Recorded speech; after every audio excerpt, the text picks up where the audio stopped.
Meus amigos, que a paz de Jesus permaneça em nossos corações. É uma alegria, mais uma vez, estarmos nessa aconchegante cidade de Franca e poder comungar com vocês o tema Jesus, o Senhor da História. Evidentemente que eu quero explorar esse assunto baseado num exemplo. E como sendo ele o Senhor da História, nós temos quase que infinitas possibilidades, então eu vou focar um determinado assunto, que é a relação judaica, árabe e cristã, para, através dessa relação, a gente mostrar a sua forma de conduzir o nosso planeta. Daí, nós podemos alargar esses horizontes para tantas outras frentes, né? Em todos os continentes e departamentos planetários. Então, o tema que nós propomos a fazer hoje é esse: Jesus, o Senhor da História.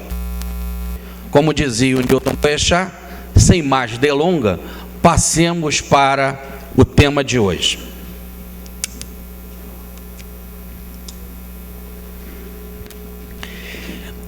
Quem, senão ele, criou o espaço-tamanho, o infinito? Quem, senão ele, fez obra tão gigante? Quem, senão ele, o Altíssimo, colocou a sua presença nas moneras, na esfinge, no coração dos homens? Quem, senão ele, banha tudo de luz? Queremos falar de Deus. É assim que começa a magnífica obra, o Livro dos Espíritos, que é Deus. E Deus não pode ser definido. Toda vez que nós definimos Deus, nós o limitamos. Deus só pode ser compreendido segundo os limites das nossas possibilidades. Assim, significa que quanto mais o homem é atrasado, mais falha, mais fragmentada, mais quebrada, mais dividida é a sua visão de Deus. Reparem que em psicologia nós podíamos dizer que a mente do homem estava frustrada, rachada, quebrada. Então a sua visão só poderia ser como num espelho quebrado, aonde que ele pudesse refletir Deus em tudo aquilo que se refletisse naqueles pequenos cacos de espelho, que estavam nada mais fazendo do que refletir fenômenos na natureza. Então no homem primitivo nós encontramos o politeísmo, a ideia dos muitos deuses. Então você tem lá o Deus da pedra, o Deus da chuva, o Deus da fecundidade, o Deus dos céus, o Deus da terra, e etc, etc. E significa então que o homem passa a ter uma visão quebrada e partida, porque a sua mente está também quebrada e partida. Ele não consegue perceber a síntese, ele não consegue ter uma mente unitária.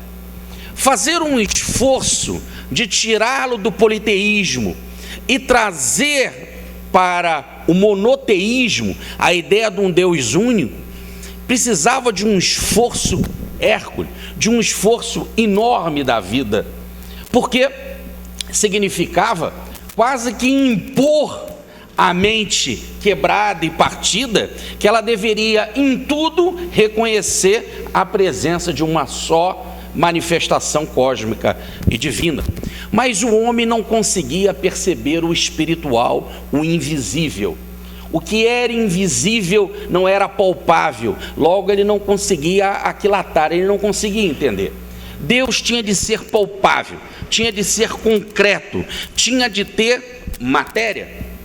E então, por causa disso, a vida fez com que a presença do monoteísmo fosse apresentada ao homem na forma de um ser concreto, de um ser definido. Por isso que no início da história nós vemos o Senhor planetário, o governador da Terra, Jesus, se apresentar como um dos deuses. Explicando melhor, os judeus, eles tinham a concepção dos Elohims. Quem são os Elohims? El é Deus, In é o plural, então são os deuses. Assim, na raiz da doutrina judaica, eles acreditavam nos muitos deuses, e um deles era o Iavé. Nós vamos, a partir de agora, só usar essa expressão, esse nome, Iavé, que é mais conhecido popularmente como Jeová, que é uma deturpação na tradução que só surgiu da Idade Média para cá. Então era o tal nome sagrado e misterioso que eles não pronunciavam, daí a lei não pronunciar o seu santo nome em vão. E como eles não sabiam pronunciar, daí as dificuldades. Mas então este nome, Yahvé, representava esse Deus que Israel colocava como único, mas que não era Deus.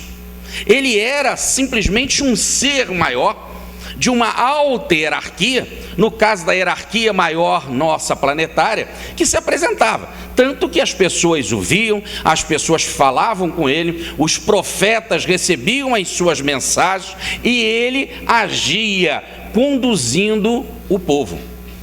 Um exemplo clássico para se entender que realmente ele era um dos deuses na linguagem judaica é que quando o rei Saul evocou o profeta Samuel, e Samuel sobe se manifestando através da médium de Endor, da cidade de Endor, o que acontece? Quando ele vem se manifestar, a mensagem começa assim, porque um dos Elohims, Samuel, vai dar uma comunicação.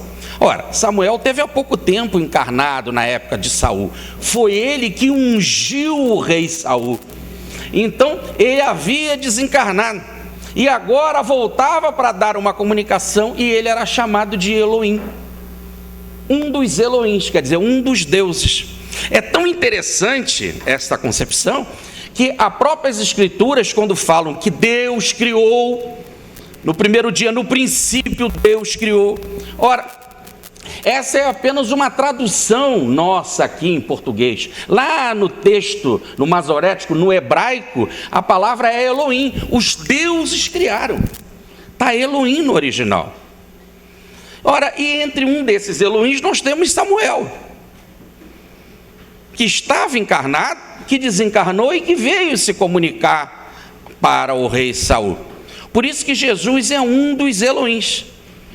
Só que é o maior de todos, é o governador da terra. E na hora que teve, então, de ser implantado este conceito do Deus único, ele se apresenta com uma manifestação divina maior que nós conhecemos no nosso ambiente psicofísico. Ele se apresenta, então, como este Senhor. Ele continua sendo chamado de El, de Deus. E é interessante quando Isaías coloca isso de forma clara, que este Senhor, o Iavé, ele coloca a palavra clara, só que quando a gente lê o texto aqui na tradução está o Senhor, a palavra traduzida por Senhor no original está Iavé, Isaías traduz correto, porque Iavé nascerá em Israel. No capítulo 14 ele chega a detalhes, ele nascerá de uma virgem em Israel, e será chamado Emanuel, e Mateus chega a colocar entre aspas, Emanuel quer dizer Deus conosco. Não estamos falando do Deus absoluto, é aquele Deus do Antigo Testamento, um dos Elohims, o maior de todos para o nosso planeta, que iria se manifestar e estava conosco. O texto é tão claro em João que chega a dizer, ele veio para os seus e os seus não o reconheceram. Um outro exemplo clássico é quando Moisés pergunta o nome dele, qual é o teu nome? Para que eu venha dizer para os judeus o teu nome, porque os judeus acreditavam nos deuses dos egípcios, que tinham muitos nomes. Então qual é o teu nome? E ele diz, eu sou. Ora, Jesus por 7 vezes usa essa expressão, eu sou o pão da vida, eu sou a ressurreição, etc. Sendo que numa dessas 7 ele chega a entrar de forma clara e definitiva. Ele chega a afirmar, se não acreditar de que eu sou, aquele eu sou que apareceu para Moisés o centro de consciência planetária. Se não acreditardes que eu sou, morrereis em vossos pecados. Palavra cafona, convenhamos, né? Mal traduzida, o texto é claro. Se não acreditardes que eu sou, morrereis em vossos erros. Quer dizer, continuaremos na ignorância. Passaremos a vida na ignorância se não entendemos que Ele é aquele mesmo que volta para nos trazer a mensagem. Então, feito isso, podemos traçar toda uma conduta dele através da história. Vejamos como começa a passagem dele impor essa ideia do Deus único. Texto que a Bíblia escreve como: não coloqueis outro Deus diante de mim, porque eu sou um Deus zeloso. Esse Deus zeloso que chegava a dizer que pune a iniquidade dos pais nos filhos na terceira e na quarta geração. Ele não está dizendo que ele pune a iniquidade dos pais nos filhos, e sim lá nos pais quando eles nascerem na terceira e na quarta geração, quando forem lá os netos, os bisnetos, quando eles reencarnarem, aí eles vão sofrer porque tiveram a mente quebrada, dividida e colocaram muitos deuses. Então esse Senhor, esse Yahvé, esse Jesus planetário, ele se apresenta inicialmente para Abraão em Ur, na Caldeia. É bom então logo dizer que Abraão não era judeu. Ele era hoje dessa terra que é o Iraque, tão destruída, tão devastada, que a mente do homem em delírio, em febre, está destruindo e está atacando bomba, onde que nós temos um acervo histórico maravilhoso, que é a raiz da nossa própria civilização, da nossa própria história. O Senhor então aparece para Abraão, no sul do Iraque, e diz para ele que daria para ele uma nação enorme, tão cheia de gente quanto os grãos de areia da praia, como as estrelas dos céus, e que seria uma terra abençoada, onde jorraria leite e mel. E ele convida Abraão para participar desta nova etapa, dessa construção desta nova civilização, deste novo povo, que ele chama de meu povo. Ele então convida Abraão, que deixa Ur na Caldeia e parte em busca da terra prometida, terra que ele não conhecia. Ele pega a sua mulher Sara, já avançado em idade, juntamente com o seu rebanho, com as suas ovelhas, com os seus servos, com os seus parentes, e começa a caminhar, guiado mediunicamente por esse Espírito, que volta e meia dava determinadas comunicações. Inicialmente eles param em Padã Arã. Alguns dos parentes de Abraão ficam lá e ele prossegue até chegar na terra, a tal terra prometida, que manava leite e mel. E ali o Senhor diz para Abraão: é aí que vai começar a sua descendência.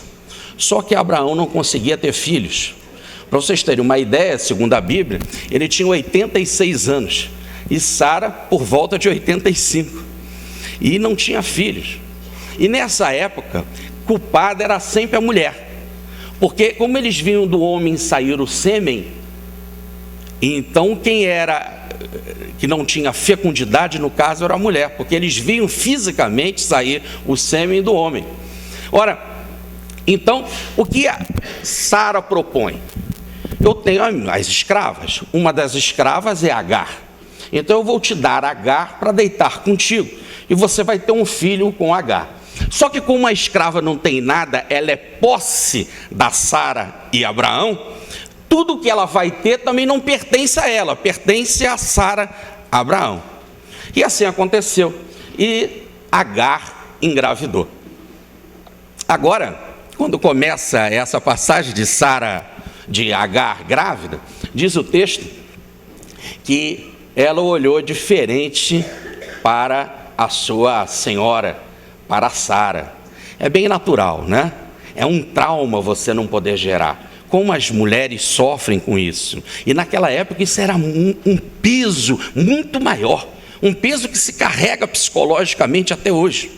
Então ela olha para Sara com um ar de superioridade, como se estivesse dizendo: eu sou escrava, sou inferior, sou considerada por ti inferior, mas vou dar descendência para a tua família. Estou grávida. O olhar das duas não bateram. Ali elas não se cruzaram. Aliás, diz o texto, Sara se sentiu ofendida. E o Senhor continuava cuidando da história e nasce o menino Ismael, que é o nosso Ismael, o guia protetor do Brasil. Aí a origem desse espírito tão abençoado. Mas então nasce Ismael. E a vida vai passando. Ismael vai crescendo, mas o olhar de Sara para Agar não dava para engolir. Até que quando o menino era pequeno, as duas não estavam se batendo, Agar viu que estava ficando difícil para ela, forte, e vai para o deserto. Mas no deserto ela não ia conseguir sobreviver. Então é interessante, e aí, mais uma vez, vem o Senhor conduzindo a história. Esse espírito, Yahvé, aparece para Agar e diz, Jesus diz para ela, volta, porque eu tenho para com você e sua descendência uma determinada história. A sua descendência será também enorme, como as areias da praia, como as estrelas do céu. Retorna ao seu lugar. Nem sempre o que o homem faz é o melhor. E Deus então, ou as superioridades maiores, em nome de Deus, nos corrige através da revelação, da mediunidade, e nos coloca na linha outra vez. Por quê? Diz a passagem, eu tenho uma história para você. Ele é o Senhor da história. E assim acontece. Ismael continua crescendo, e um dia o Senhor, Ele mesmo aparece para Abraão e diz assim, mas é com Sara que você vai ter uma descendência. E aí Sara escutou a conversa. Para vocês terem uma ideia, quando Ismael nasceu, ele tinha 86 anos. Agora o menino estava com 13. Então ele estava com 99. Sara com 98. Automaticamente ela não acreditou. Dormindo nas cabanas, ela escuta essa revelação mediúnica do Espírito que parecia ali materializado diante de Abraão, e ela ri. E porque ela riu, o Senhor fala para ela na cabana, não ri, porque segundo a minha vontade assim irá acontecer. E isso realmente se faz e nasce um menino chamado Isaque. E quando nasce Isaque, é interessante que os pais dão esse nome de Isaque, porque a palavra Isaque quer dizer sorriso. E era o sorriso dos pais, né? Você imagina você com essa idade poder ter um filho. Ela que tinha sorrido ali na cabana, agora ela estava sorrindo dela mesma e sorrindo da alegria de ter aquele filho. Então, diante de tamanha alegria, né, ela coloca o nome do menino de Sorriso. E aí Deus vai começar mais uma vez esse espírito. Toda vez que eu falar Deus, vocês estão lendo aí, que é o Jeová, é o Yahvé. Ele aparece mais uma vez e dá a seguinte resposta, a seguinte mensagem: olha, eu te dei uma terra abençoada, agora eu te dei uma descendência, uma em Ismael, a outra em Isaque. Tudo foi cumprido, mas eu quero que você saiba que tudo aconteceu por minha intervenção. Para que o homem daquela época pudesse entender diante da sua materialidade espiritual, ele precisava ouvir uma mensagem de cima para baixo, numa descida dos ideais em que a linguagem fosse assim: tudo é meu, foi tudo eu que eu te dei, você não comandou a história, você apenas mexeu as peças nos tabuleiros, mas a história, o checkmate é meu, eu sou o senhor dela. Então, a partir daí, ele institui duas coisas. Primeiro, a circuncisão. Todos deverão ser circuncisados, todo macho. Por que o macho deveria ser circuncidado? Porque para o judeu, quem gerava, como nós acabamos de explicar, era o macho, porque era ele que gerava o sêmen. Eles não viam sêmen na mulher. Para eles, a mulher era apenas o receptáculo daquele sêmen que conduzia a vida. Então, quando ele manda botar uma marca no pênis, é para dizer assim: made in Jeová. Tudo que este pênis produzir, todo o sêmen que sair daí é meu, tem a minha marca, tem o meu carimbo. Toda a vida me pertence. Ora, é tão importante nós entendermos isso, que mais lá na frente, vocês devem estar lembrados daquela passagem em que Maria vai apresentar Jesus no templo, em que Simeão eleva o menino nos céus e que Ana fala muitas profecias sobre o menino.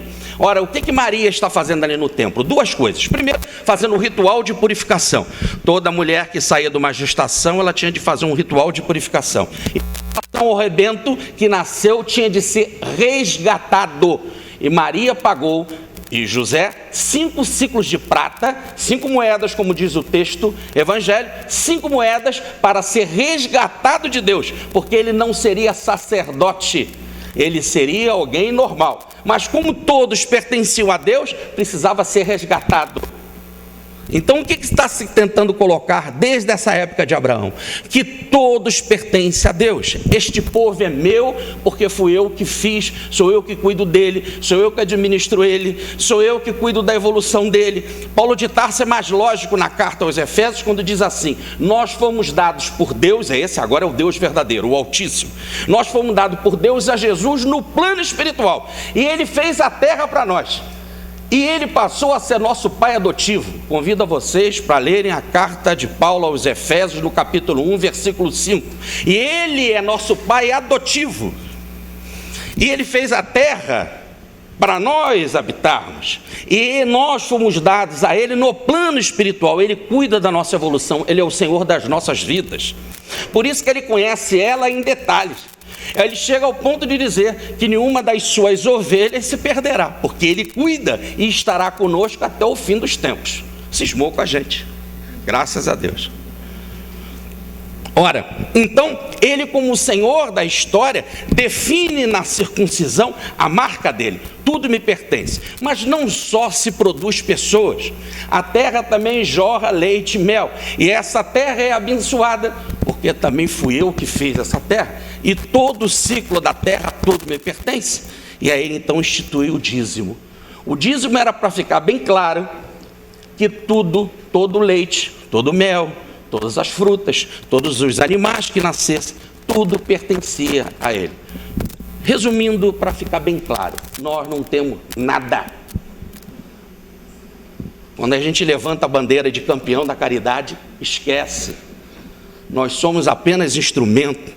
Daí dizer Lucas, na frase de Jesus, depois de fazermos tudo aquilo que devemos fazer, olhem só, depois de fazermos tudo aquilo que devemos fazer, devemos dizer, somos servos inúteis, não fizemos mais do que a própria obrigação.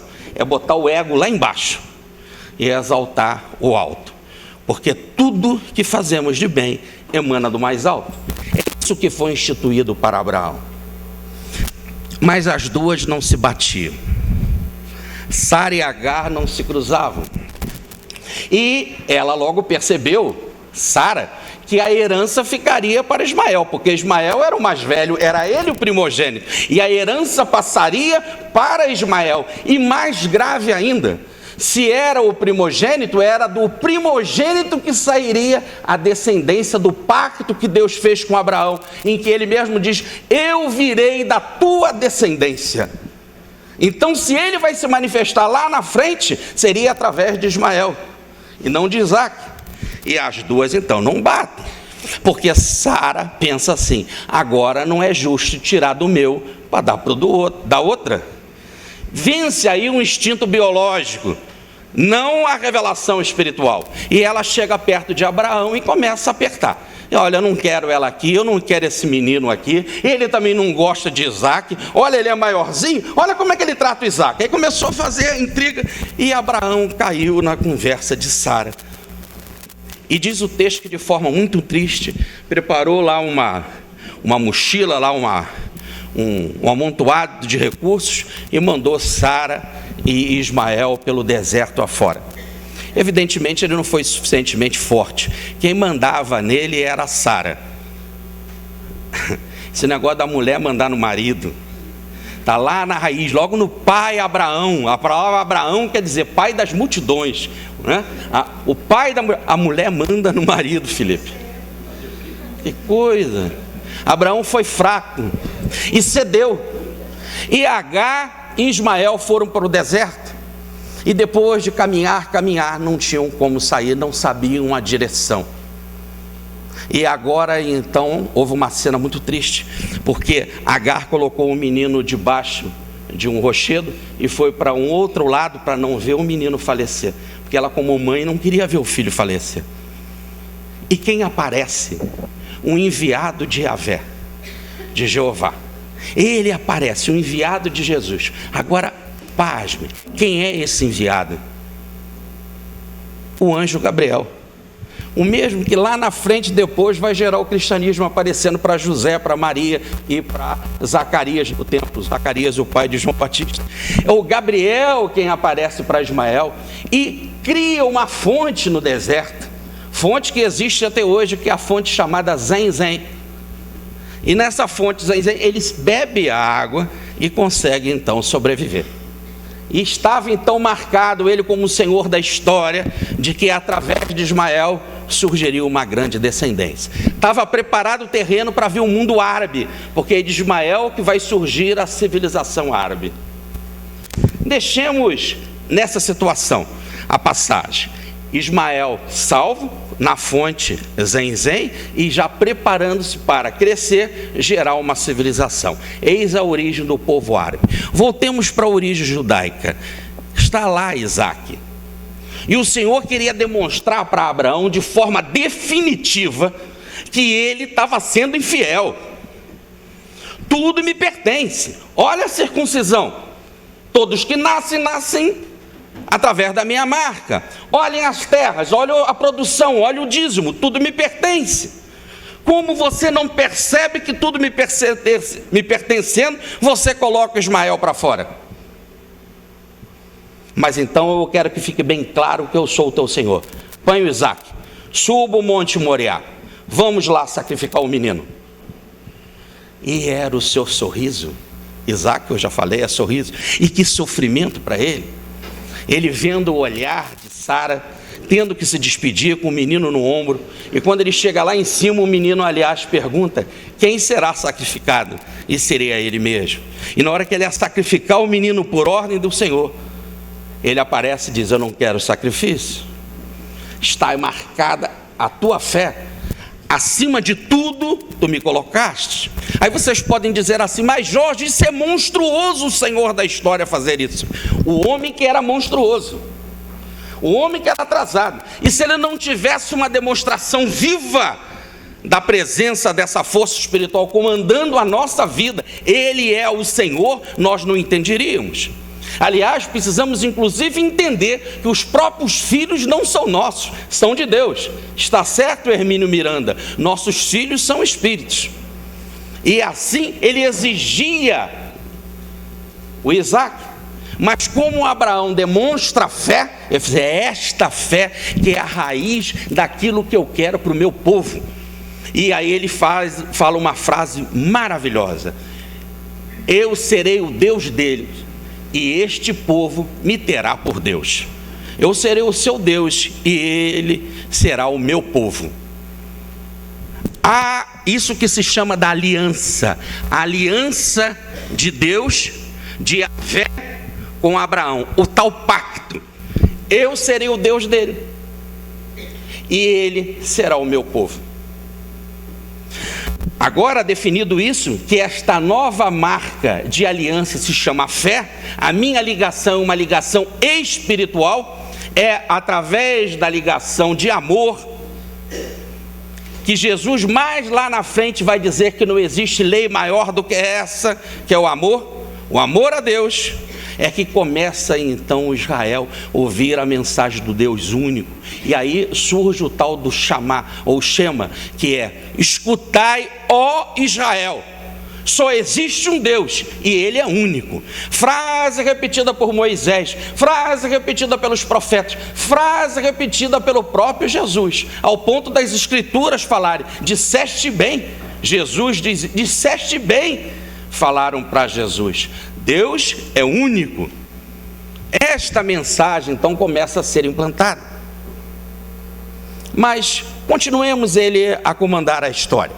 Deixemos lá o Ismael por enquanto, que leva para o mundo árabe a ideia do seu pai, do Deus único.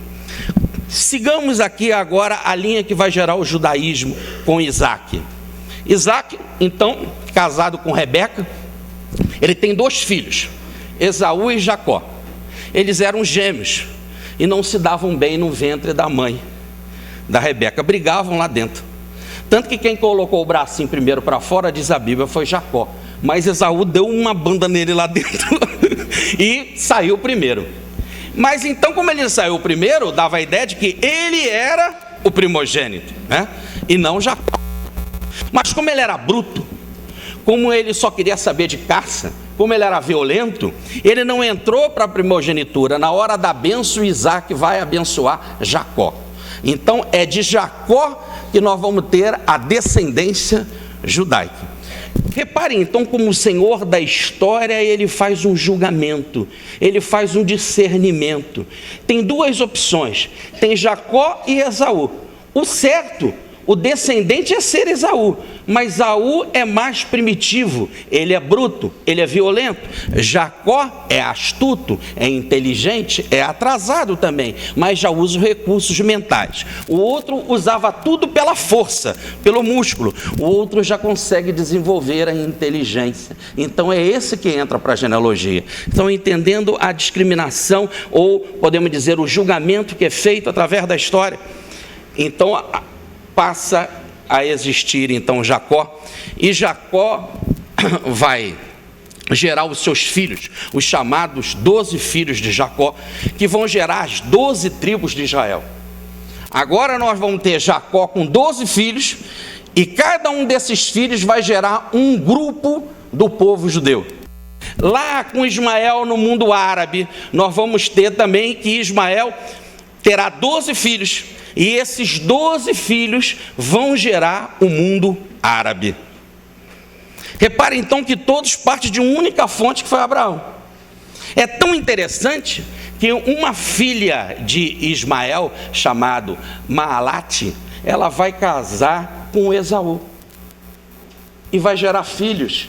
E esses filhos serão nada mais, nada menos do que netos e bisnetos de Abraão. Então o mundo árabe e o mundo judaico tem netos e bisnetos de Abraão. Entenderam? Puxo a vocês para o raciocínio da caridade e da fraternidade que o Espiritismo nos aciona. Como explicar esse desentendimento tão profundo entre árabes e judeus? Está lá na história. Repare que não é o que eles querem fazer na história, mas o que o Cristo quer para eles através da história. A marca que está na vida e que Ele comanda e dirige, Ele é o Senhor. Estão apenas mexendo peças nos tabuleiros. No final, o checkmate pertence ao Senhor. Mas reparem então no caso de Jacó. Jacó terá os seus filhos, os 12 filhos. Lembrando a vocês, nós temos Rubens, Simão, Levi, Judá, pontinho, pontinho, pontinho, o último José. Recordando um pouquinho da história, eles morriam de ciúme do mais novo, eram 12, o mais novo era o mais queridinho do pai, porque era o menorzinho, que era o José, eles morriam de ciúme de José. E um dia, quando eles foram para uma caçada, eles resolveram vender o José. Mas logo pensaram, se nós vendemos José vai dar problema, o que nós vamos falar para o nosso pai? Bom, vamos fazer da seguinte forma, a gente mata ele, ou melhor, matamos um bicho, molhamos a roupa dele no sangue do bicho, tá certo? Mostramos para o nosso pai. Naquela época não tinha lá exame de sangue, exame de DNA, né? Sabia que era do bicho. A gente mostra a roupa dele cheia de sangue, e a gente, em vez de matar o menino, vamos vender ele, porque a gente dá grana. Eles gostavam de dinheiro. Então vende um irmão, e ele vai ser vendido, vai para o Egito. E como o Senhor é o Senhor da história, o faraó do Egito tem um sonho, e na hora que ele tem um sonho, sem entender por que se tinha período de fome, período onde aparecia vacas gordas para fartura e vacas magras para fome, ele, sem entender o significado, vai buscar várias orientações, e até que chega em José, que estava preso.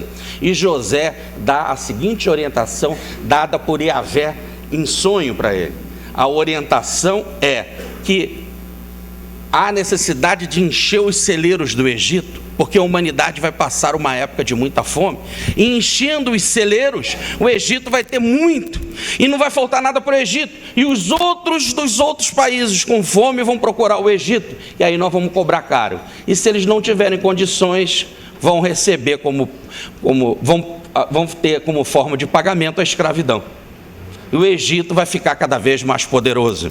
Então, vacas gordas e vacas magras. Ora, o José passou a ser tão importante que passou a ser primeiro-ministro do faraó do Egito. Mas eles lá, os meninos, os filhos de Jacó, não sabiam nada disso. Quando chega a época das vacas magras, eles vão lá procurar sobrevivência no Egito e são recebidos pelo próprio José. E Jacó viu que o seu filho querido estava vivo, né? Foram tratados da melhor forma, mas eles tiveram filhos, esses filhos multiplicaram, o tempo foi passando, José também veio a falecer, e aqueles judeus que chegaram ali passaram a ser escravos, e eles ficaram 400 anos como escravos no Egito, amassando barro na palha para fazer os tijolos para as grandes construções dos egípcios. 400 anos de escravidão. Não é nada de acharmos estranho, porque no Brasil também tivemos 400 anos de escravidão. Que coisa louca. Só que nós estamos falando de 2000 anos antes de Cristo por causa dos judeus. E agora nós estamos falando do século retrasado. É um karma grave da civilização brasileira. Não podemos aquilatar o grave karma que nós temos e a responsabilidade para com os nossos irmãos pretos pelo que nós fizemos. Mas voltemos lá para a história. Ora, quando chega no final então da vida, em que Josué, orientado por Yahvé, vai escolher a sua descendência, quem será o seu primogênito, e daquele primogênito que vai nascer Cristo, lá na frente, como havia a promessa, o pacto, ele começa a pensar, fazendo uma discriminação. Rubens era o mais velho, Rubens vendeu o irmão, aquele que vende o irmão não tem direito a uma primogenitura. Entenderam? Ele como vai guiando a história, como o bem vai surgindo e a raça vai sendo depurada. Então, se você vende o irmão, é uma coisa feia demais. Esse não entra na primogenitura para gerar o Cristo. Não faz parte do pacto abraâmico. Bom, aí nós temos Simão, mas temos também Levi. Mas o que acontece? Eles tinham uma irmã chamada Dan. E Dan era uma gracinha. Dan era uma bonequinha. E ela foi fazer um passeio. E tinha um príncipe ali, judeu, e que viu Dan e se enamorou por ela. E Dan ficou grávida. Mas ele adorou a moça e disse então para Jacó, o pai da menina: quero casar com ela. Mas aí houve toda uma pressão. Como você vai casar com ela se você não tem a circuncisão? E se para nós toda a nossa descendência tem que ter a marca divina? E ele então diz: eu me submeto à sua religião, eu me submeto à religião. Ele era um bom homem, ele por amor se submetia à circuncisão, ele aceita. Ora, aquilo era uma regra divina. E Simão e Levi, o segundo e o terceiro filho, são escolhidos para fazer essa circuncisão. Eles adoravam como irmão Dan e não gostavam desse príncipe. Coisa de cunhado. Já está lá a raiz desse problema dos cunhados. Eles não gostavam do príncipe. E aí eles foram fazer a circuncisão. Só eles que entendiam do ritual. Então eles pegaram aquela faquinha muito caprichosa, com muito cuidado, e foram lá fazer o corte no prepúcio. E foram além daquilo que tinham de cortar. Os homens ficaram convalescentes, muito sofridos, muito doentes, com muita febre. E quando eles estavam muito fracos, não só o príncipe, mas todos os seus soldados, todos os homens da tribo, quando eles estavam muito fracos, abatidos pela febre, os dois apanham de espada e matam todo mundo. É a primeira grande manifestação de matar através do ensinamento divino. Deus te dá uma mensagem que é a da circuncisão, para que fique claro que tudo vem dele. Todos temos a marca divina. E o homem usa esta ideia para matar. Quantas guerras o homem fez em nome de Deus? Veja a Inquisição, quantas fogueiras, sempre para a maior glória de Deus. Mas já naquela época, Jacó não engoliu isso. Matar em nome de uma mensagem divina, de quem aceita seguir o nosso Deus, não é admissível. E ele não deu a bênção da primogenitura nem para Simão, nem para Levi. Deu para o quarto filho, que foi Judá. Por isso que vocês escutam então dizer que Jesus é da tribo de Judá, da descendência de Judá, que era o quarto filho. Tá certo? Mas a história prossegue. E cada vez mais o homem não sabia como proceder. Até que ele, como escravo lá no Egito, durante 400 anos, o que eles tinham como imagem era o Deus de Israel. E diante, era os deuses do Egito, e diante do que eles tinham então como representação, o Deus deles, o Iavé, estava cada vez mais esquecido. O que eles cultuavam praticamente eram os deuses do Egito. E o que o faraó fazia? Como o grande perigo era nascer homem, porque nascendo o homem judeu pode fazer revolução, pode ir para o exército, pode fazer guerra contra os egípcios. A ordem, o decreto era: todo macho que nascer será sacrificado. Daí a historinha, já estamos no ano agora de 1200 a.C., a historinha, o menino Moisés, e a mãe o coloca num cestinho e coloca no rio Nilo. E já estava ela mesmo como serva de Nefretite, que vê o menino passar no rio e o adota. E agora, o adotando, Moisés passa a receber. Então, Moisés quer dizer aquele que veio das águas, né? Ele passa a receber toda a orientação científica, todo o conhecimento, todos os grandes princípios do Egito. Ele se forma como um príncipe. Ele recebe então o grande conhecimento. Com o passar do tempo, o menino cresce, sendo atendido pela babá, que era a sua própria mãe. Ela acaba colocando no menino, ele vendo inclusive, questionando a sua diferença de pele, a sua diferença de cor, o seu perfil era mais parecido com o dos escravos do que com o dos senhores. A mãe então o orienta, e ele percebe que ela era da descendência dos judeus. E quando ele vê um dos judeus sofrendo, apanhando, sendo sacrificado, ele interfere e luta a favor dos judeus. É quando ele é expulso do Egito. Ele vai para o deserto e não pode mais ficar entre os seus. E aí quem aparece? Jeová, mais uma vez. E aparece para ele. E agora diz que ele é o Deus de Israel. E ele é aquele Deus de Abraão. Ele é aquele Espírito que conduz a história, e que ele agora ia tirar o seu povo do Egito. Eu tenho um pacto. Eu sou o Deus desse povo. E esse povo me tem por Deus. Só que está esquecido, lembra eles. Tanto que Moisés chega a perguntar: eu preciso lembrar? Porque eles não sabem o teu nome. Eles conhecem o nome de vários deuses, mas não conhecem o teu nome. Como é o teu nome? E aí ele fala: diga que eu sou, te enviou.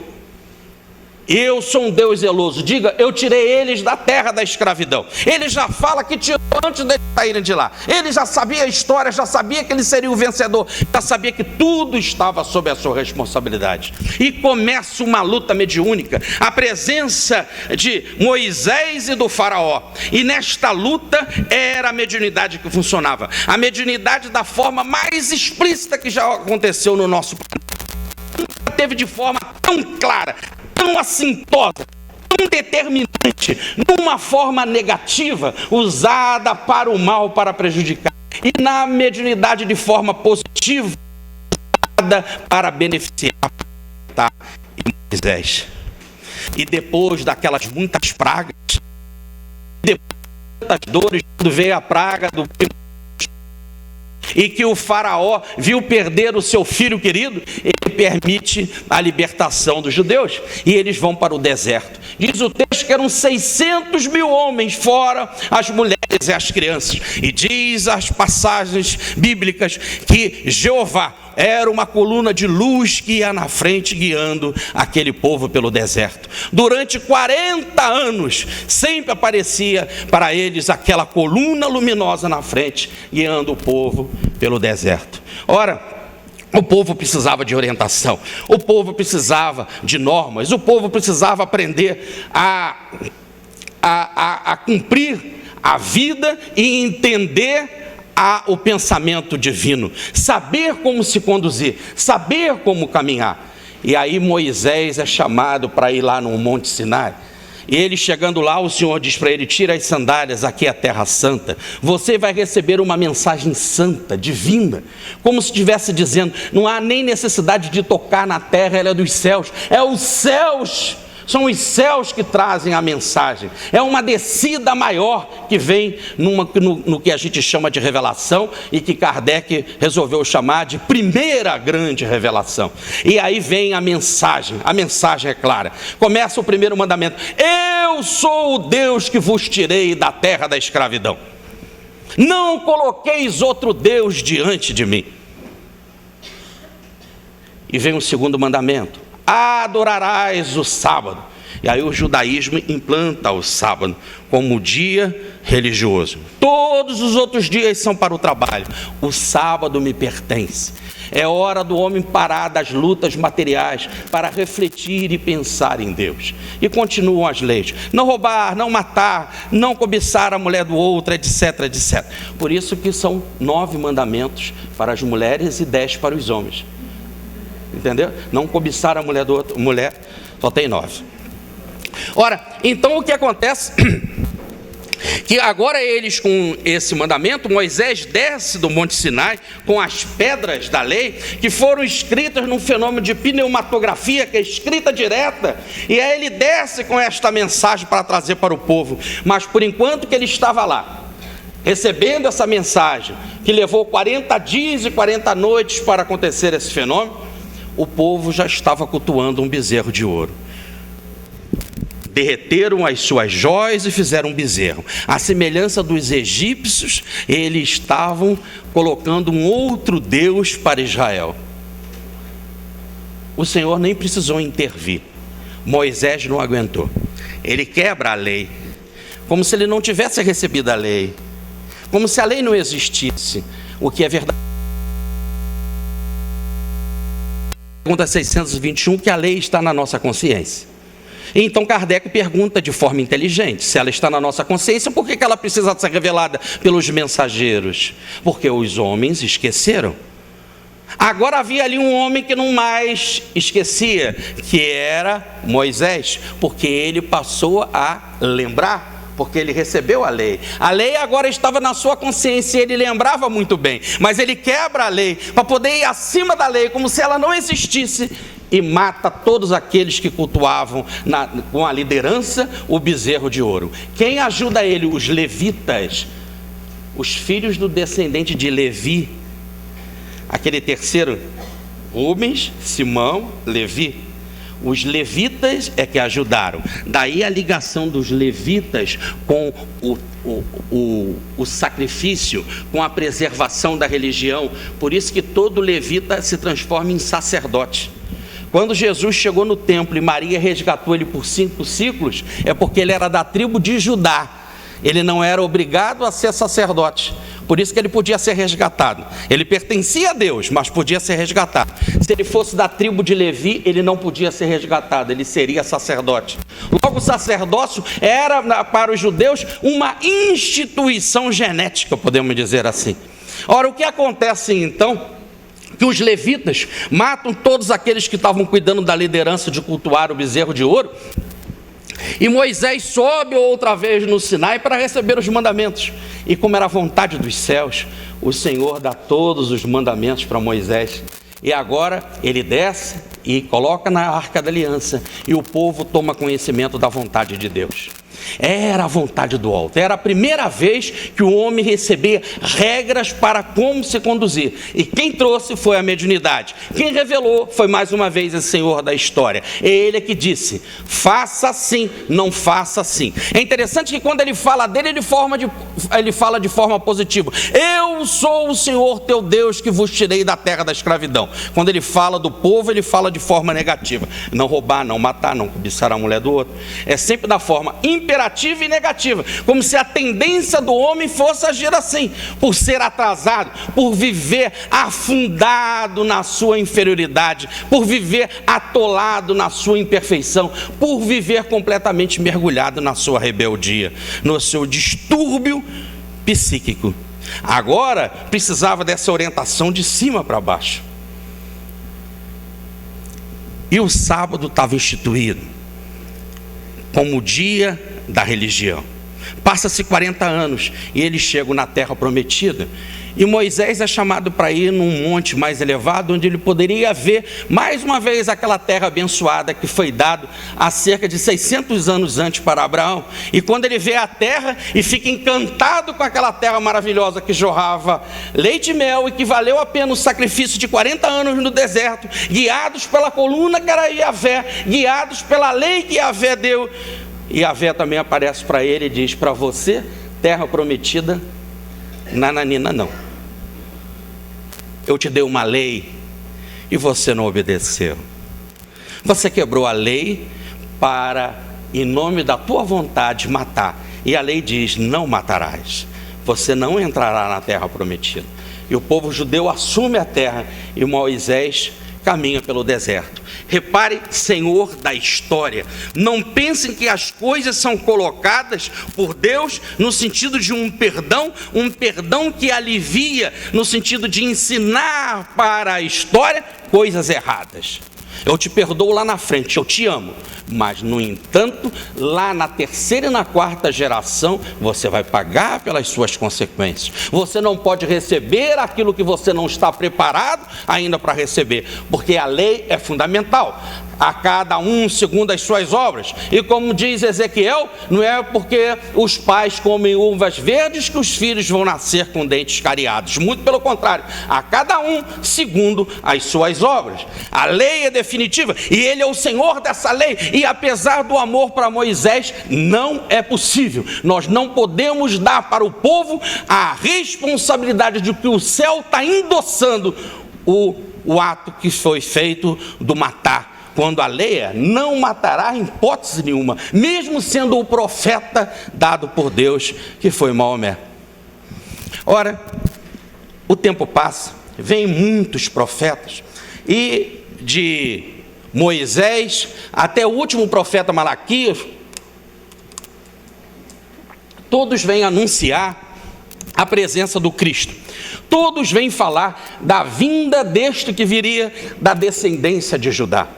E começa a aparecer Davi, e Salomão, e Isaías, e Ezequiel, e Abacuque, e Malaquias. Malaquias chega a entrar em detalhes claros. Olha, antes dele virá o Elias, que será o precursor do Senhor, que endireitará os seus caminhos.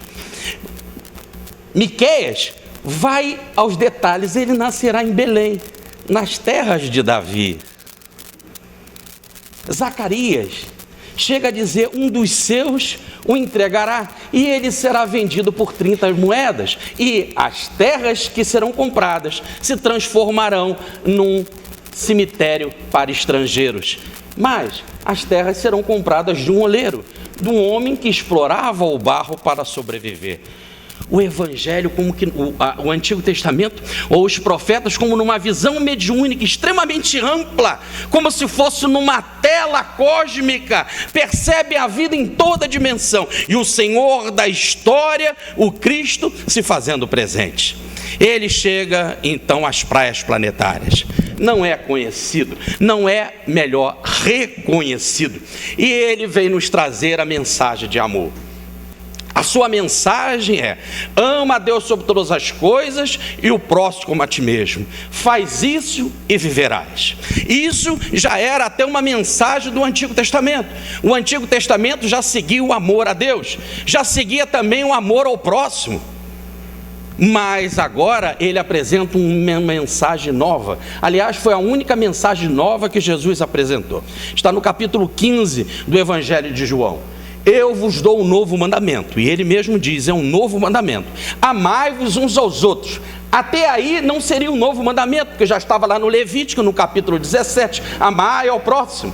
Mas ele completa: eu vos dou um novo mandamento, amai-vos aos outros como eu vos amei. Eu sou o modelo, e o modelo é tal que chega aí à cruz por amor a nós, e não nos deixará nunca, e perdoa a todos. É uma mensagem ampla. Essa sua mensagem que ele diz que resume todas as leis e os profetas, que ele chama de amor, este amor chegava ao ponto de se debruçar amando os inimigos, perdoando 70 vezes 7, virando a face ao ser afrontado, andando mais 2.000 passos, se alguém te mandar andar 1.000 passos. Amai os vossos inimigos, fazei bem por aqueles que vos perseguem e caluniam. É uma mensagem ampla de amor.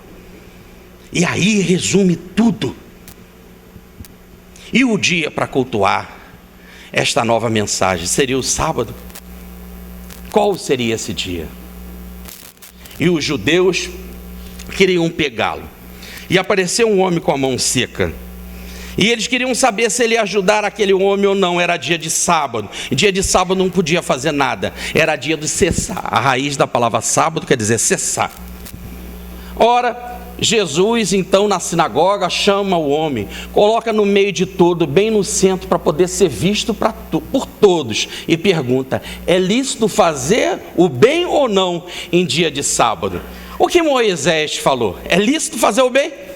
E eles ficaram calados, porque na covardia deles, eles queriam não se preocupar com o homem, nem se preocupar com o sábado, mas arrumaram um jeito para pegar Jesus. Ora, diante desta revelação, o Senhor mesmo explica: mas como?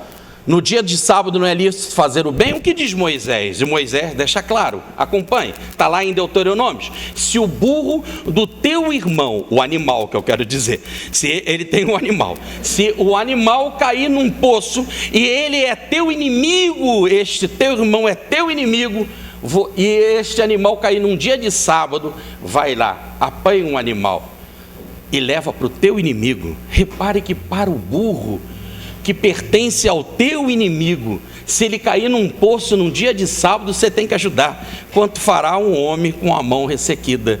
Então o dia de sábado é um dia para fazer bem. Por isso que diz Paulo na sua carta aos Romanos, no capítulo 1, versículo 14, que dia nenhum é dia especial para o Senhor, porque para nós, aqueles que seguimos Cristo, todos os dias são dias do Senhor, porque todos os dias são dias para fazer bem. Está lá em Paulo. Mas por que o cristianismo instituiu o domingo? É que por enquanto que o cristianismo estava sendo perseguido, por enquanto que ele sofria, e os cristãos entravam na arena e eram devorados por animais, e eram queimados, e eram trucidados, por enquanto que o cristianismo era perseguido, ele vivia a mensagem fiel das Escrituras. Mas quando Constantino I uniu os dois reinos, o do Ocidente e o do Oriente, une Roma e Constantinopla e passa a ser o senhor do mundo, ele imediatamente dá poderes para a igreja no concílio de Nicéia e institui agora o cristianismo católico, um cristianismo oficial, um cristianismo que agora seria uma das religiões oficiais de Roma. E Roma tinha os seus muitos deuses. E se ele ficasse do lado de que Jesus era Deus, como pensavam os católicos, era mais fácil para ele, porque ele poderia administrar com mais harmonia a unidade dos dois reinos, porque Jesus era um Deus a mais dos tantos deuses romanos. E ele coloca a espada da mesa, ele dá uma de Breno, coloca a sua autoridade. Breno foi um invasor de Roma, e quando ele começou a cobrar o ouro das pessoas, para ele não escravizar Roma, as pessoas traziam ouro e colocavam na balança, e nunca media, a balança era de Breno, Nunca batia. Então as pessoas diziam, mas está injusto esse peso. Aí ele colocava a espada e dizia, ai dos vencidos. Vocês perderam, a minha balança está certa. Vocês é que estão errados. Então Constantino deu uma de Breno, ai dos vencidos. Estou do lado do catolicismo, da ideia de Jesus como Deus, e é instituído então por votação. Os arianos que acreditavam que Jesus era humano de uma descendência então vinda de Deus, como um filho de Deus, os arianos eram perseguidos. 2 apenas votaram, 300 votaram contra, e esses 2 foram exilados. São os 2 corajosos que foram exilados, juntamente com Ário, porque trazia essa doutrina de que Jesus era humano. E aí veio a mensagem do concílio de Nicéia, que se transforma imediatamente num credo, numa imposição, e a mensagem era de forma clara, confusa, esquisita. Ele, como Deus, tem pai, mas não tem mãe, e como homem, tem mãe, mas não tem pai. Fizeram uma confusão tremenda, foi uma verdadeira barbaridade teológica, uma verdadeira confusão. Agora eram metafísicas, eram teologias, eram brigas, e isso tudo ficava difícil para levar a mensagem para o mundo.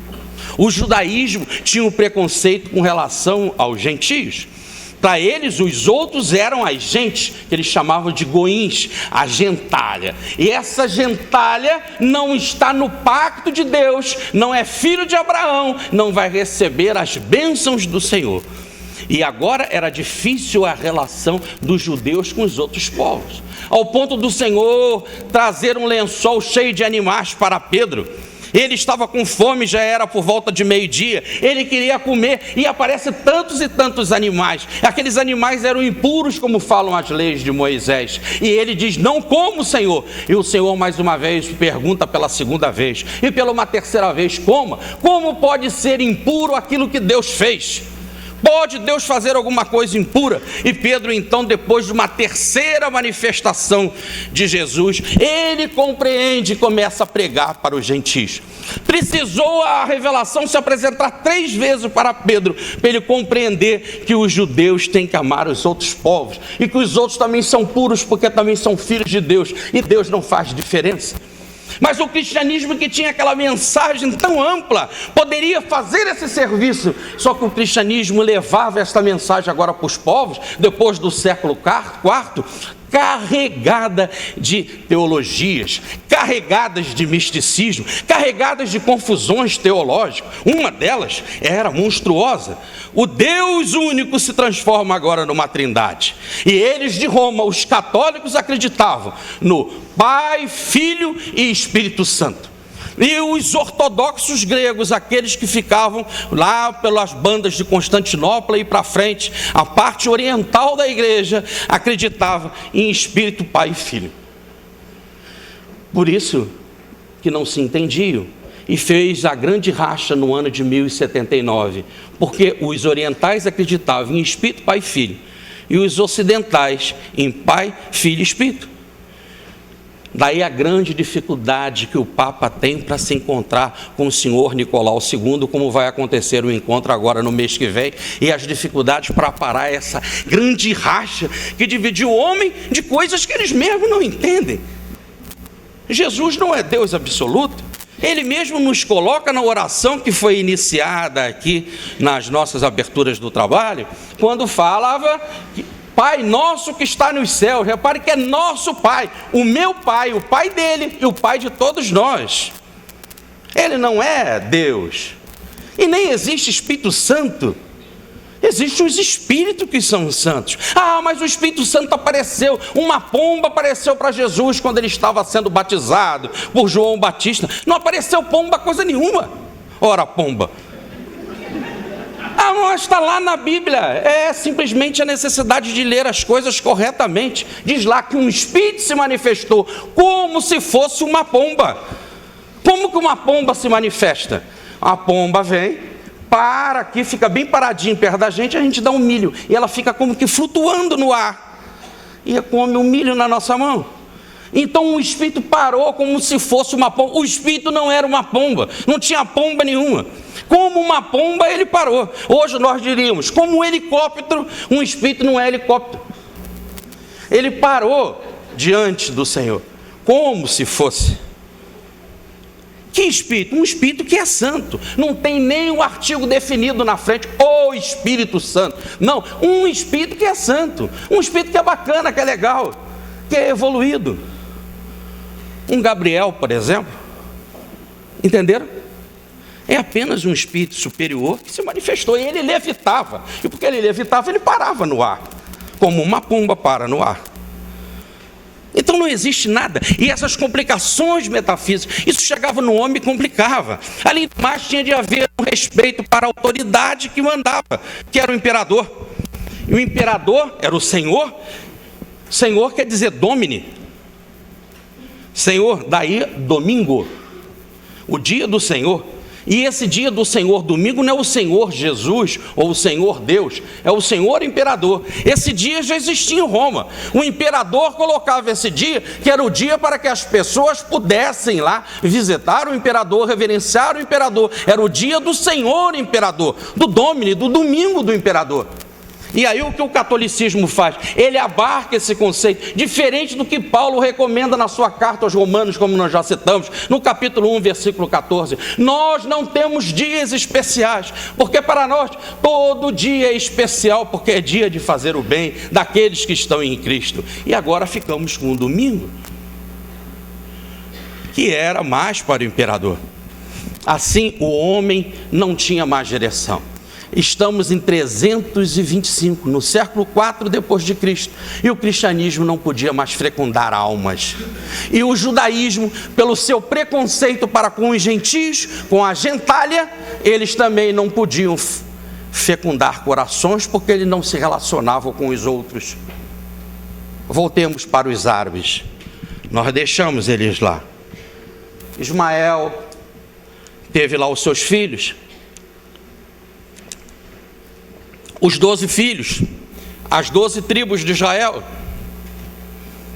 A relação dele continuava boa com Abraão, tanto que quando Abraão falece, diz a Bíblia, na hora de sua desencarnação, ele, o seu filho, estava presente. Havia uma relação de amor árabe-judaico. O próprio Ismael foi visitar o seu pai Abraão quando ele estava para falecer. E o próprio Abraão também foi lá em Meca visitar o seu filho Ismael. E quando ele vai visitar o Ismael, lá naquela fonte Zenzém que o anjo Gabriel fez surgir, ele constrói uma casa grande, uma casa confortável para o seu Ismael. E havia uma pedra preciosa, uma pedra que foi dada pelo anjo Gabriel. O mesmo Gabriel deu uma pedra preciosa. Essa pedra era branquinha. Eles falavam que essa pedra veio dos céus. E eles colocaram esta pedra no meio desta casa. E esta casa então ficou conhecida como a Caaba, que era a casa de Ismael, que era a casa que Abraão veio visitar, que era a casa do Deus único, daquele Deus de Abraão, aquele Deus que Jesus já havia lembrado, aquele Deus que era o Deus de Abraão, o Deus de Isaac, o Deus de Jacó. Deus é Deus de vivos e não Deus de mortos, diz Jesus. Ele é o Deus de Moisés, Ele é o Deus de Jacó, Ele é o Deus de Isaac, Ele é o Deus de Abraão. Vai mais Jesus e diz: Abraão viu os meus dias, viu e se alegrou. Com a sua mediunidade, com a sua visão do futuro, ele viu os dias de Jesus e se alegrou. Compreendia a mensagem do Deus único. Escutai, ó Israel, Deus é único. E ali então entre os árabes, na casa em que vivia Ismael, representante da mensagem do Deus único, passou a ser considerado uma casa sagrada. E eles davam voltas em torno desta Caaba. E conforme que eles davam voltas e se lavavam na gruta, na fonte Zenzém, eles passavam a mão na pedra. Por isso que a pedra é preta. Ué, mas você não acabou de dizer que ela é branca? Porque conforme que eles iam passando a mão na pedra, eram tantos pecados, tantas vibrações ruins, que a pedra ficou escura e o homem saía limpo. Era a mesma ideia judaica judaica lá do bode expiatório. Quando o sacerdote colocava lá o bode, levantava a mão, colocava uma na cabeça do bode e uma outra em direção ao povo. O povo falava os seus pecados. E agora, aqueles erros que o povo falava, iam para o bode e ele soltava um bode pelo deserto afora. E o bode ia levando esses pecados do povo. E no outro ano tinha de voltar com outro bode, porque o povo continuava pecando. Daí dizer Paulo na carta aos Hebreus que Jesus é completamente diferente desses sacerdotes. Ele é completamente diferente. Ele não precisa ficar nos resgatando a toda hora. Ele faz um único resgate, porque ele não é um sacerdote comum. Ele é um sumo sacerdote da ordem de Melquisedeque. Ele é um sacerdote justo, um sacerdote de paz. E quando ele resolve para sempre. Quando Cristo entra na nossa alma, entra para sempre, é definitivo. E ele tem poder para isso, não é um sacerdote comum. E eles então continuavam passando as mãos naquela pedra, e a pedra começa a ficar escura, e até hoje ela existe na Caaba. E eles fazem essa gira em torno desta pedra 7 vezes. Até hoje existe esse movimento. Ora, mas o que acontece? Que a mensagem do Deus único foi esquecida. Os árabes também esqueceram. Mas eles podiam ouvir dos judeus. Mas os judeus não falam com os gentios. Mas eles podiam ouvir de Jesus, do cristão. Mas o cristão já não trazia mais a mensagem do Deus único. O que eles traziam era a mensagem da Trindade, era complicações teológicas, complicações metafísicas. Então o povo árabe estava sem orientação. A mensagem de Ismael, Abraão, havia sido esquecida. Agora na Caaba haviam muitos deuses, nome de muitos deuses, porque cada tribo tinha um Deus. E como cada um tem um Deus, cada um acha que o seu Deus é melhor que o outro. E as brigas, e aquelas tribos só viviam brigando. Chega o ano então de 570 depois de Cristo, e a vida manda, através desse Senhor Jesus, Maomé à terra. E surge a figura ímpar do grande profeta, aquele profeta que Moisés já havia dito no Gênesis: eu vos enviarei um profeta semelhante a mim, escutai-o. E ele vem com toda uma mensagem de simplicidade, uma mensagem de amor. Ele não vivia em guerras, não participava das guerras. Ele amava a sua Cadija. Ela era bem mais velha que ele, mas ele casou com Cadija e foram 24 anos de amor. Tiveram filhos, eram muitas as suas alegrias. E quando Cadija veio a falecer, ele passou a administrar os bens da sua querida mulher, que foram muito e muito multiplicados. Depois, evidentemente, ele casou com outras. Casou com 13. Quando ele tinha Cadija, era só Cadija. E depois ele vem limitar no Alcorão que só se pode casar com 4 mulheres. E até hoje ele pelas religiões, diz que só se pode casar com 4 mulheres. Ora, isso foi um avanço extraordinário, porque aqueles homens só viviam em guerra. E como eles só viviam em guerra, muitas e muitas mulheres não casavam. E casar com 4 mulheres é um avanço extraordinário diante do judaísmo. O judaísmo não impunha limite. Cada mulher custava 50 ciclos de prata. E quantos 50 ciclos você tivesse, com quantas mulheres você poderia casar? Ora, tanto que é verdade que o rei Salomão, porque tinha muitos ciclos de prata, ele tinha 700 mulheres mais 300 concubinas. Ele gostava, realmente ele era. Ora, é o rei Salomão, o rei da sabedoria, aquele que Jesus fala que ninguém se vestiu como Salomão. Olha como ele reduziu de 700 mulheres, 300 concubinas, só para 4. Foi um avançar para o máximo que aquele povo poderia entender. E quem vem a Moisés, a Maomé, que gostava de meditar na gruta de Hira? Quem vinha falar com ele? O próprio anjo Gabriel.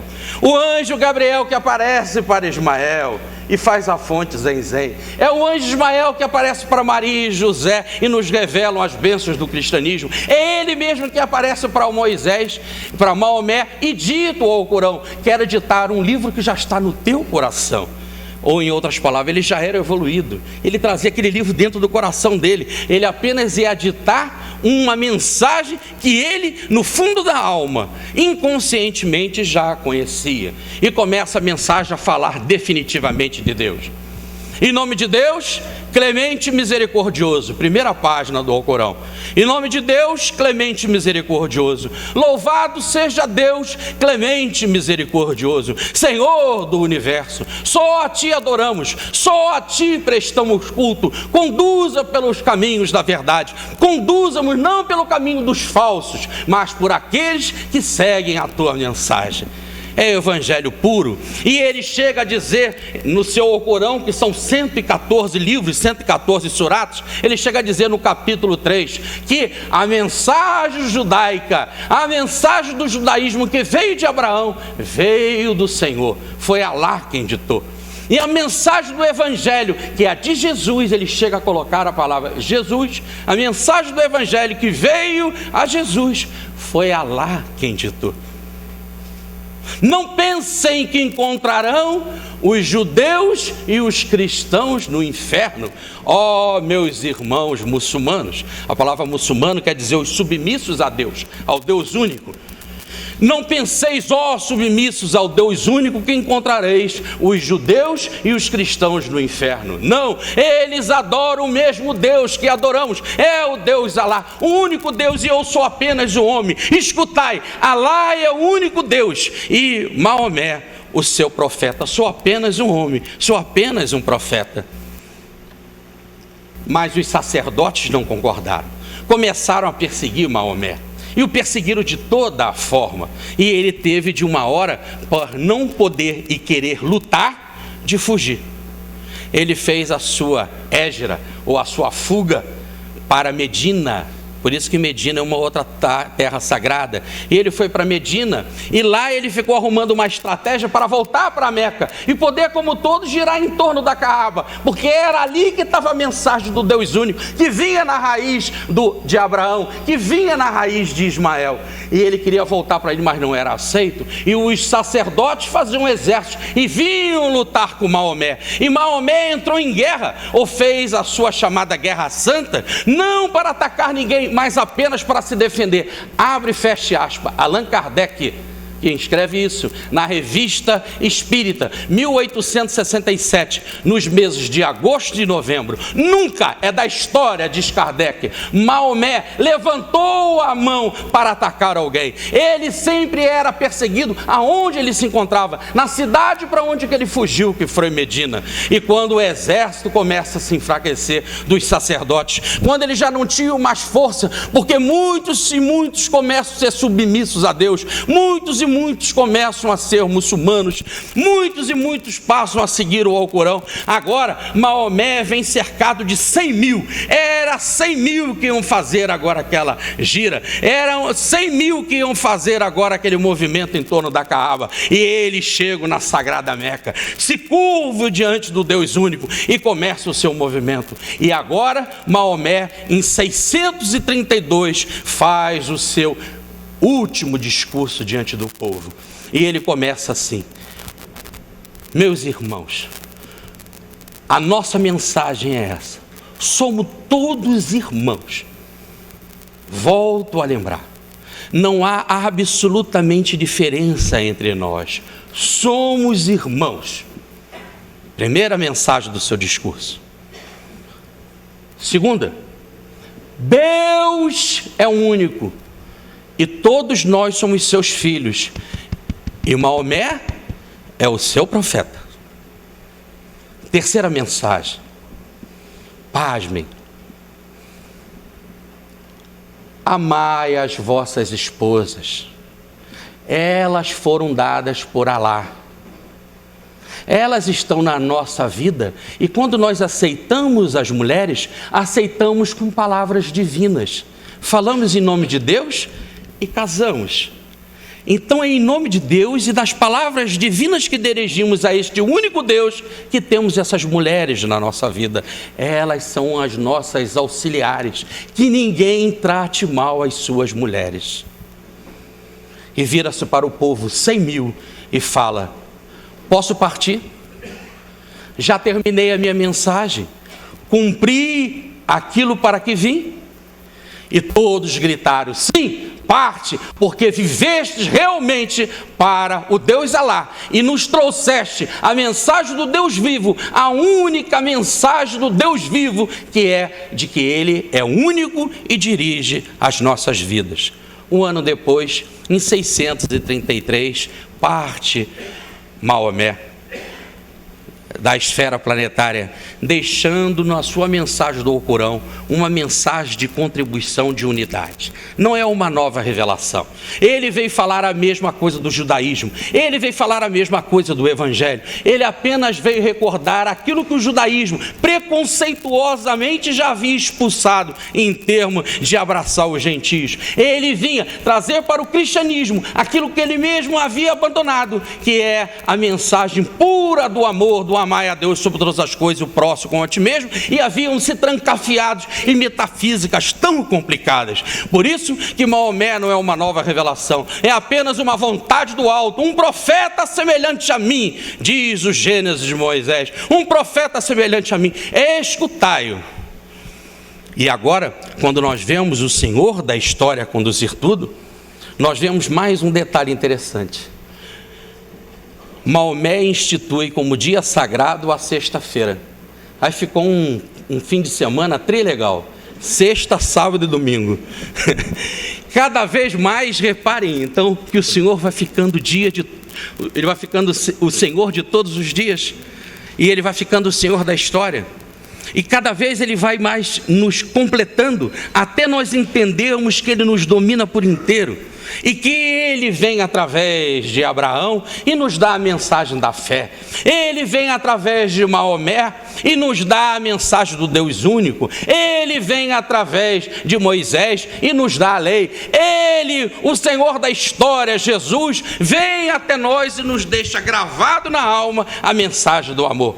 E Ele nos conduz até hoje. E quando nós comemoramos nessas abençoadas semanas espíritas aqui em Franca, a mensagem do Evangelho de Jesus, nós encontramos o seu esforço, não só no judaísmo, não só entre os muçulmanos, não só entre o movimento cristão tradicional católico, mas nós encontramos no movimento espírita a mesma mensagem do Deus único. Por isso que Allan Kardec, que agora estamos nas fronteiras do ano que vem, quando se comemorar o sesquicentenário da chegada do Livro dos Espíritos, ele começa de forma inegável na primeira pergunta: o que é Deus? Ele é a causa primária de todas as coisas, Ele é a suprema inteligência. Quem nos revelou tal grandeza? O modelo. Quem é o nosso modelo? O modelo é Cristo, o Espírito mais puro que apareceu na terra.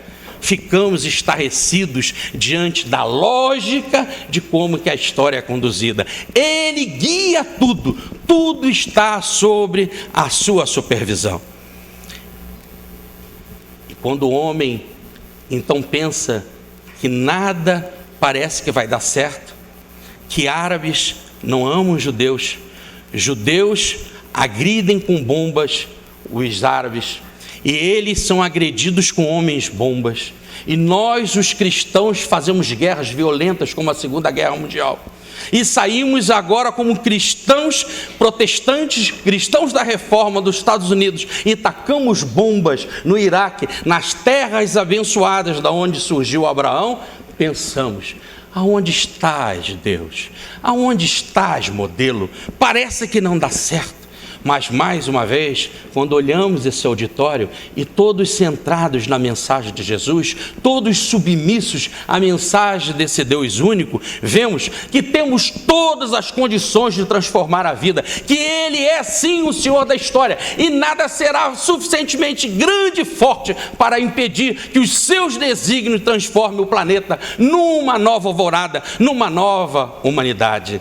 Dizem que houve no Oriente um ser outrora que, sendo espiritual, fez-se homem, embora, e entre os grandes de então das leis, os sábios, sem consultar os falsos alfarrabos, foi mestre, sendo humilde nazareno, concentração astral que a ciência encerra, ele desceu iluminando a terra e a fé pregando, a fé que nos consola. Ele, o Cristo, era o verbo, era uma escola, verbo, sol, clarão, verdade, voz do Cristo, visão dos céus, Como pode passar o ser humano sem ter luz? Se és estrela, se és farol, se és Jesus. Minha alma, pois, vos pede e vos implora, vós que viveis errando lá por fora, fugindo do dever, manchando a história, entrai. Porque na mensagem do judaísmo, na mensagem do cristianismo, na mensagem dos muçulmanos, encontramos a grande escola que é Jesus de Nazaré. Muita paz.